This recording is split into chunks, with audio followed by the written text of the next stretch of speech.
अस्सलाम वालेकुम फ्रेंड्स, आप देख रहे हैं अलमक्का टेक एंड बिजनेस हब और मैं हूं उस्मान हुसैन। कारोबारी हफ्ते के इस आगाज़ में मार्केटों ने यहां पर जो एक बड़ा क्रैश और उसका मोमेंटम जनरेट किया, वो यहां पे हमें कारोबारी हफ्ते के दूसरे दिन में किसी हद तक संभलता हुआ दिखाई दे रहा है। लेकिन दूसरी तरफ बीटीसी यहां पे दोस्तों किसी भी हद तक अपनी सपोर्ट को बरकरार रखने में कामयाब नहीं रहा और इस वक्त उसकी करेक्शन क्रैश में बदल चुकी है। ये क्रैश बीटीसी को मज़ीद कहां तक लेकर के जा सकता है, इस पे हम बात करेंगे, क्योंकि कमोडिटीज़ में यहां पर हमने देखा कि XAUT हो या XAU, ये मार्केट में एकदम से अपनी रिकवरी करने में हो गए हैं कामयाब। अब इसकी रिकवरी के पीछे क्या वजह है, ये जानना बड़ा ही ज़रूरी होगा। और इसी के साथ साथ दोस्तों लेटेस्ट अपडेट तो होंगी ही, लेकिन ये जानना भी हम आप तक ज़रूर पहुंचाएंगे कि आज जोल्ट डाटा मार्केट में किस तरह एक बड़ा भौचाल लेकर के आ सकता है। तो दोस्तों जल्दी से आगाज़ कर लेते हैं कि ऐसा क्या हुआ कि अचानक हमें दोबारा DXY इंडेक्स कमज़ोर होता दिखाई दिया और ऑयल के प्राइसेस में एक और रिवर्सल देखने को मिल गया। हालांकि आज उम्मीद थी कि जो ऑयल के प्राइसेस हैं वो $95 फी बैरल से भी ज़्यादा तजावज़ कर जाएंगे। तो दोस्तों एक अच्छी चीज़ मैं सबसे पहले आपके साथ शेयर करूंगा। अच्छी चीज़ और ख़बर यह है दोस्तों कि यहाँ पर वाज़िया तौर पे चचा ट्रंप ने बाकायदा इसे इनकार कर दिया कि जो स्टेप कल के दिन आपको गल्फ़ में देखने को मिला, यानी कि जो टेंशन थी वो अचानक पीक पकड़ गई, जिसके नतीजे में हमने ऑयल मार्केट को और बाकायदा तौर पे यील्ड को भी यहाँ पर बढ़ते हुए देखा, DXY इंडेक्स को मजबूत होते देखा।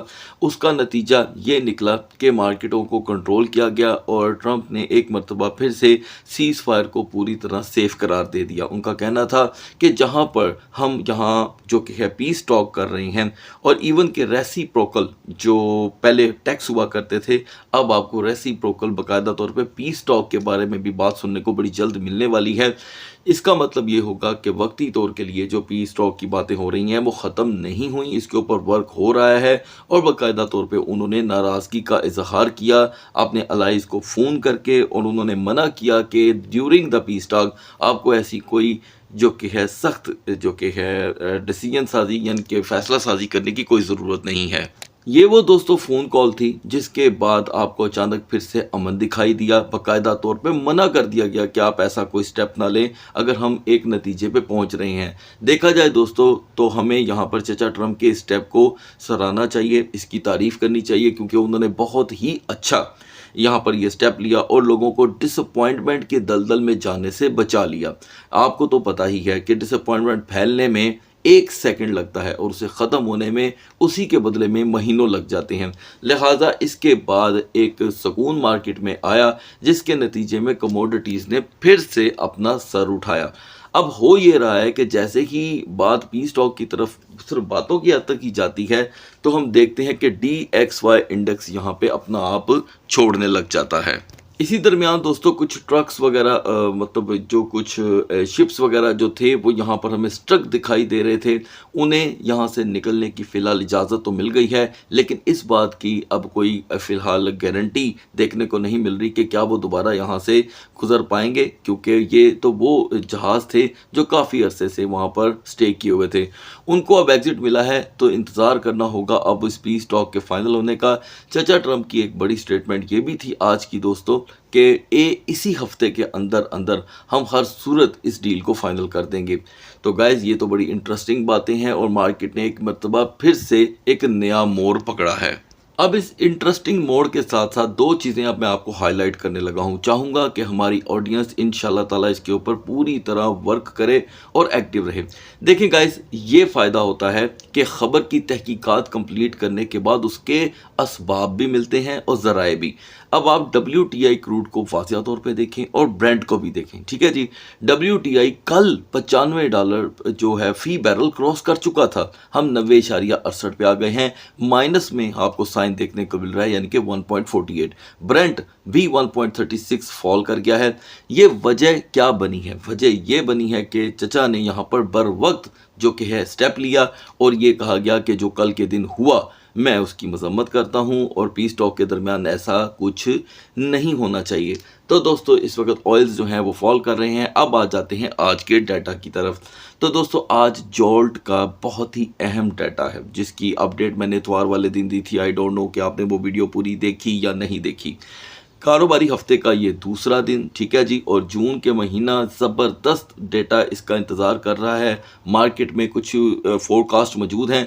मेरा ख्याल है हमें फोरकास्ट की तरफ कम से कम जोल्ट को लेके अपना कान नहीं धरना चाहिए। मुझे ऐसा लगता है कि वेस्ट ऑफ टाइम काउंट होगा।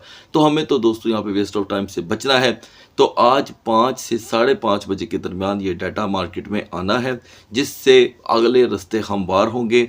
और अब से अपने जहन में एक बात रख लें कि ये पूरा हफ्ता डेटास का है, क्योंकि 16 और 17 को जो केविन वॉश ने यहाँ पर एफओएमसी को डील करना है उससे पहले पहले के ये रास्ते हैं और ये रास्ते यहीं से निकलेंगे। पता चलेगा कि मार्केटों का रुख क्या बनने वाला है। ज़हन में रखिएगा कि अगर आपने जोल्ट का डाटा फौरी तौर पे उसकी रिपोर्ट हासिल करनी है तो आप हमारा व्हाट्सएप चैनल ज्वाइन कर सकते हैं। लिंक वीडियो की डिस्क्रिप्शन में मिलेगा, जहां पे तमाम न्यूज़ अल्हम्दुलिल्लाह कोशिश की जाती है कि पूरी तरह से वेरीफाई करने के बाद वहां पर शेयर की जाए। बढ़ते हैं मार्केट की तरफ। Guys now we are in the market. मार्केटों में दोस्तों अक्सर हर 2 या 3 महीने के बाद एक नया ट्रेंड आता है, तो हमें उसे जज करना बहुत हो जाता है मुश्किल।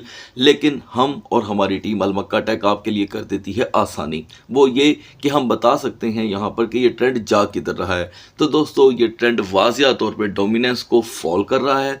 फॉल करने की नतीजे में आल्ट कॉइन्स को यहाँ पर एनर्जी मिल रही है। कैपिटलाइजेशन मिडनाइट से लेकर अब तक सिर्फ गिरी है। हम 2.53 से गिर के 2.49 पे आए हैं। अब आप अंदाज़ा करें कि इस मार्केट को सामना किस चीज़ का है कि कैपिटलाइजेशन अब वही है और आल्ट कॉइन्स की तरफ जा रही है। टॉप ट्रेंडिंग के अंदर आपको अभी भी लैब और नियर प्रोटोकॉल देखने को मिल रही हैं। नियर प्रोटोकॉल की हिस्ट्री मैं आपके साथ ऑलरेडी शेयर कर चुका हूं और लैब की भी, लिहाजा लैब से दूर रहें। नियर प्रोटोकॉल को अगर आप समझना भी चाहते हैं तो ये ज़रूरी है कि आप इसकी हिस्ट्री को पढ़ लें। व्यूवर्स की डिमांड थी कि आप ज़रूर बताएं कि नियर प्रोटोकॉल की यहाँ पर सपोर्ट क्या है। दोस्तों नियर की यहाँ पे फंडामेंटल स्ट्रॉन्ग सपोर्ट 2.10 की है और मैक्स रेजिस्टेंस 2.75। तो बिना देर किए आगाज़ कर लेते हैं दोस्तों बीटीसी से। और यहाँ पर बीटीसी अपनी डोमिनेंस को मुकम्मल खो रहा है। उस डोमिनेंस के नतीजे में बीटीसी अपने 95 दिन के ट्रेंड को अब ब्रेक कर रहा है। इंटरेस्टिंग चीज़ें मैं आपके साथ यहाँ पर हाईलाइट करूँगा, मतलब आपके सामने निकाल के रख दूँगा ताकि आपको चीज़ें समझने में आसानी हो। देखें, जब यहाँ पर 28 फरवरी को मसाइल पैदा हुए, गल्फ टेंशन बढ़ी, तो बीटीसी पहले से ही तैयार था क्रैश होने के लिए। हम 62,500 और 63,500 पे स्ट्रगल करते दिखाई दे रहे थे। इस 95 दिन में एक नया ट्रेंड आया और अचानक आया और सबको हैरान कर गया, इवन के मुझे भी, क्योंकि ऐसे दिनों में, टेंशन्स के दिनों में कभी भी बीटीसी परफॉर्म नहीं करता, लेकिन बीटीसी ने किया।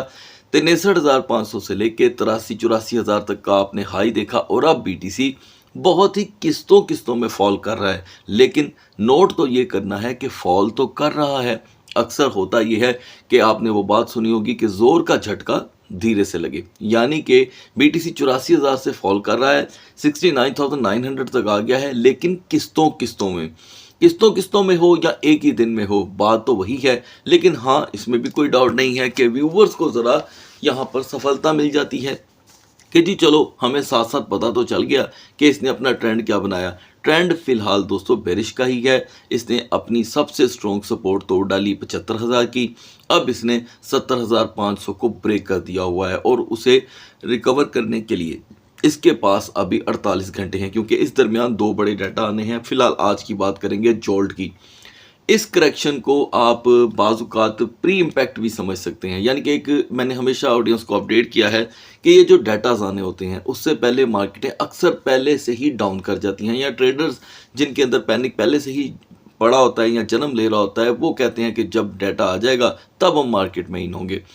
इसी दरमियान 70,500 की रिकवरी बीटीसी के हाथों से निकल गई है। अभी भी बीटीसी को 70,500 से लेकर 70,800 की रेजिस्टेंस चाहिए during the second trading session 7:30 बजे तक। ये रेजिस्टेंस मिल गई तो बीटीसी अपनी तमाम रिकवरी करने की सलाहियत पा लेगा और बहुत आसान हो जाएंगे इसके लिए कुछ मैटर्स। लेकिन अगर हम ऐसा नहीं करते, हम 69,600 69,400 पे ही रह जाते हैं, तो दोस्तों इसका मतलब ये होगा कि ट्रेंड इज़ ओवर। ठीक है जी, मार्केट ने अपना जो पिछला ट्रेंड था 100 दिन का, वही जो गल्फ टेंशन से जुड़ा हुआ था, वो उसे ख़त्म कर दिया और अब ये एक नए एरा में एंटर हो रही है। ठीक है, रही बात माइक्रो स्ट्रेटजी की सेलिंग की, उनकी दूसरी न्यूज़ कोई नहीं आई, हालांकि आज आनी चाहिए थी। कल इसका बड़ा रोला रहा, पूरी दुनिया ने कल इसके ऊपर वीडियो बना डाली। शायद उनको एक टॉपिक चाहिए था, उनके पास बात करने को कुछ नहीं था। तो मुझे ऐसा लगता है कि हमें इंतज़ार करना चाहिए उनकी अगली जो कि है सेलिंग का। अगर उनकी सेलिंग यहाँ पर कुछ ज़्यादा आती है तो बात की जाएगी। फिलहाल कल जो की उसकी कोई वैल्यू नहीं है, लिहाजा दोनों जोन आपके सामने हैं। बढ़ते हैं इथीरियम के चार्ट पे। अगर हम इथीरियम को देखें दोस्तों, तो ये 1982 से फिर रिजेक्ट हुआ कल, लेकिन आज सुबह 2003 2007 डिफरेंट एक्सचेंजेस पे डिफरेंट हाई देखे गए, लेकिन हुआ रिजेक्ट ही, और रिजेक्शन भी आके गिरी 1962 पे। आप बहुत अच्छे से जानते हैं कि इस दरमियान इसकी सपोर्ट 1950 की है, जिसके टूटने के बाद क्या होगा ये कोई नहीं जानता, क्योंकि 2000 को तो हम पहले से ही खो चुके हैं। आज के दिन अगर जोल डाटा मार्केट के हक में आता है, जिसका इंतज़ार प्रॉपर किया जाएगा, तो इथेरियम फिर से 2030 से 2050 की रेजिस्टेंस पाने में कामयाब हो सकता है, और ऐन मुमकिन है कि रिजेक्शन ना आए। ये पहला टोकन होगा कि जिसके रिजेक्शन के चांस आज ज़रा कम दिखाई दे रही हैं। दैन अदरवाइज 1980 के ब्रेक होते ही प्रेशर 1950 का ही होगा। पढ़ते हैं आल्ट कॉइन्स की तरफ। एक अच्छा खासा 48 घंटे में हाई लगाने के बाद बीएनबी मुसलसल अपना वॉल्यूम दोस्तों यहाँ पे लूज करता दिखाई दे रहा है, लेकिन फिर भी हम बीएनबी की अगर हिस्ट्री देखें तो ये शॉर्ट और लॉन्ग स्क्वीज को बहुत कम यूज़ करता है, और एक मरतबा कोई रेजिस्टेंस हासिल कर ले तो उसे ऐसे कहीं ब्रेक नहीं करता। लेकिन यहाँ पर बीएनबी ने सबको किया है surprise. After the 743 high BNB में सिर्फ $4 की मूवमेंट आई है, ये भी कमाल है। पिछले 12 घंटों में बीएनबी ने जो लो प्रोवाइड किया दोस्तों वो 680 का था, और हाई रहा 684 का, और यहाँ पर हमारी सपोर्ट भी 680 ही थी। अब यहाँ पर क्योंकि एक सपोर्ट मिल रही है वो फिर सेम 680 की है। ये जो एक पंप का आप गैप देख रहे हैं इसको फिल तो होना ही है, लेकिन किस तरह होगा, क्या अंदाज होगा, ये कोई नहीं जानता। लिहाजा मैं समझता हूँ 680 के ब्रेक होते ही प्रेशर जो है वो 673 और 72 की तरफ बढ़ सकता है। यही इसकी टेम्पररी सपोर्ट है, और फॉलिंग वेज भी यही बन रहा है। ठीक है, अगर हम रेजिस्टेंस की बात करें तो अभी भी यहाँ पर बीएनबी में 690 के बाद ही कोई बड़ी रेजिस्टेंस मुमकिन हो सकती है। इसी के साथ एक्सआरपी दोस्तों फिर से 1.26 पे पहुंचा है। इवन के मिडनाइट में जो हाई आया वो 1.2980 तक का था, इवन के 1.30 पे भी हम नहीं आ सके। यही सूरत हाल रहती है तो हर सेशन में आपको 2-2% एक्सआरपी गिरता हुआ दिखाई दे रहा है, और इसकी पजीराई और वॉल्यूम में इंतहाई कमी हो रही है, सिर्फ इतने बोरिंग रवैये की वजह से। खैर फिर भी एक्सआरपी ही है, हम इसे मज़ीद यहाँ पे क्या डिस्कस करें, क्योंकि वॉल्यूम की ना होने के बराबर मिकदार है। 1.25 के ब्रेक होने के बाद एक्सआरपी का डाउन ट्रेंड स्टार्ट हो जाएगा, ये आज आपको मैं बता रहा हूँ। मैं चाहूँगा कि एक्सआरपी अपने डाउन ट्रेंड को प्रोटेक्ट कर ले 1.25। ठीक है जी, और एक ऐसी रेजिस्टेंस जो इसे इस दलदल से निकाल सकती है वो है दोस्तों 1.30 से 1.32। सोलाना में भी दोस्तों आपको सारे जो पैटर्न हैं वो फॉलिंग वेज की तरफ लेके जा रही हैं। ठीक है जी, और ये एक स्ट्रगलिंग एरिया बन गया है, सारी चीज़ें छोड़ दी हैं सोलाना ने। ठीक है, 97 को भी भूल गया, 87 की रेजिस्टेंस को भी भूल गया, और अब सारी स्ट्रगल 80 पे हो रही है। सोलाना नीड्स 80.50 रेजिस्टेंस, ना मिल पाने पे सोलाना का ये डाउन ट्रेंड बढ़ सकता है, और क्योंकि यहाँ पर सपोर्ट भी अवेलेबल नहीं। बहुत ज़्यादा ऑडियंस के मैसेज के बाद ये फैसला लिया गया है कि हाइपर लिक्विड को अब हम हर वीडियो में डिस्कस करेंगे, इसलिए कि मेरे ख्याल से शायद इसके मज़ीद पंप को देखते हुए व्यूवर्स को ऐसा लग रहा है। लेकिन दोस्तों मैं इसको एनालिसिस में तो ऐड कर रहा हूँ, लेकिन साथ एक डिस्क्लेमर भी है, ये मैं आपको बिल्कुल फ्रंट पे दे रहा हूँ। डिस्क्लेमर ये है कि कभी भी किसी पंप होते टोकन के पीछे इस तरह शेदाई नहीं हो जाते। इसमें कोई डाउट नहीं है कि हाइपर लिक्विड एक फंडामेंटल स्ट्रॉन्ग कॉइन है, लेकिन फंडामेंटल स्ट्रॉन्ग कॉइन के भी ट्रेंड्स होते हैं, और जब ट्रेंड्स एक्सपायर होते हैं तो फिर आपको ये एकदम पुराने ट्रेंड की तरफ लाकर फेंक देते हैं। और भूलिएगा मत, हाइपर लिक्विड का पुराना ट्रेंड 40.50 से 48.60 है, ये इसका पुराना ट्रेंड है। एनीवे अभी हमें यहाँ पर एक बेरिश कैंडल देखने को मिल रही है $76 की रेजिस्टेंस के बाद। इस वक्त हाइपर लिक्विड को हर सूरत 70.20 की प्रोटेक्शन चाहिए। इसे प्रोटेक्ट करके ही हम बचेंगे, नहीं तो अदरवाइज 68 का इसका पहला डाउन मूव आ सकता है। जी कैश की परफॉर्मेंस यहाँ पे दोस्तों बहुत ही इंटरेस्टिंग है, लेकिन आप बहुत अच्छे से जानते हैं कि ये ओनली फ्यूचर कॉन्ट्रैक्ट का ही जो है प्रोजेक्ट है, अदरवाइज स्पोर्ट से इससे दूर रहें। मैं देख रहा हूँ दोस्तों जी कैश ने एक मरतबा फिर से 552 को अर्ली मॉर्निंग में ब्रेक कर दिया और आपको अपडेट किया गया था कि इसकी सपोर्ट यहाँ पर 552 के ब्रेक होने के बाद 540 तक देखी जा सकती है। अब हमने 540 नहीं बल्कि 532 तक का लो देखा। आफ्टर दैट जी कैश ने रेजिस्टेंस पकड़ी 578 की और अब फिर से वही पैटर्न चल रहा है। तो इसे अगर हम थोड़ा सा एक्सपेंड करके देखेंगे तो ये ऐसे है जैसे आपको जिगजैग पैटर्न बनता हुआ दिखाई दे रहा है कैंडल्स के लिए, कैंडल्स की तरफ से, यानी कि एक कैंडल बुलिश, एक कैंडल बेरिश, एक कैंडल बुलिश। इन कलर्स के डिज़ाइन को देखें, इंशाल्लाह आपको सब समझ आ जाएगी। तो इस दरमियान जी कैश को एक ही सपोर्ट मिलती है बार बार 550 की, यहाँ पर आके मार्केट अटक जाती है और बेरिश मोमेंटम स्टार्ट हो जाता है जस्ट 2 आवर के ओवरस्टेक के बाद 542 के लिए, और जो रिजेक्शन है रेजिस्टेंस के साथ वो 575 तक की है। लास्ट में हम बात करेंगे दोस्तों XAUT के लिए, यानी कि वो XAUT जो कल बदहाली का शिकार था, क्योंकि आप जानते हैं कि मुकाबला चल रहा है ऑयल प्राइसेस के साथ। उधर से एक नेगेटिव खबर आती है तो XAUT को कुछ भी ना हो तो इसकी टांगें कांपने लग जाती हैं। अब ये क्या सूरत हाल है ये आप अंदर से अच्छी तरीके से जानते हैं।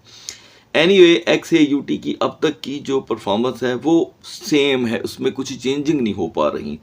4469 पे तो हम कल मिडनाइट में थे ही, 4469, 4471 आपको अपडेट किया गया था कि जैसे कि 4470 ब्रेक होता है हम 4450 का यहाँ पर इसका सपोर्ट लेवल देखेंगे। अर्ली मॉर्निंग में XAUT ने हमें 4449 का लो दिखाया। मैं चाहूँगा कि आप ज़रूर कमेंट सेक्शन में इसके बारे में अपडेट करें मुझे, ठीक है। 4449 के बाद फिर से XAUT 4521 से रिजेक्ट हुआ है। मैं दोबारा रिपीट करने लगा हूँ, इतनी बार 44 बोला है कि एक बार गलती हो गई, माजरत चाहता हूँ। खैर 4521 से अब इसकी मार्केट हुई है रिजेक्ट 4521 और टॉप के ऊपर बन रही है दोस्तों बेरिश कैंडल। अब आप जानते हैं कि जब केविन वॉश ने एक स्पीच करनी है जिसमें कि इंटरेस्ट रेट बढ़ेंगे नहीं बढ़ेंगे या बढ़ जाएंगे या कट होंगे या स्टेडी रहेंगे, ये बातें होनी हैं, तो उससे पहले XAUT अपना मोमेंटम तोड़ ही नहीं रहा, ठीक है जी। तो अभी के लिए भी इसकी यही सपोर्ट है 4505 की। इसके ब्रेक होते ही प्रेशर दोस्तों सिर्फ एक ही सपोर्ट पे गिरता है 4480, आफ्टर दैट 4450। ये दोनों आपस के साथ किस्तों किस्तों में जुड़े हुए हैं और नेक्स्ट रेजिस्टेंस के लिए जाहिर बात है XAUT को खास सूरत 4505 को तो प्रोटेक्ट करना होगा। नई रेजिस्टेंस के ऊपर टॉप रेजिस्टेंस 4515 की होगी, 4515 की, जिसके नतीजे में आप 4535 तक की रेजिस्टेंस देख सकते हैं। सो गाइस अगली वीडियो तक अल्लाह हाफिज़।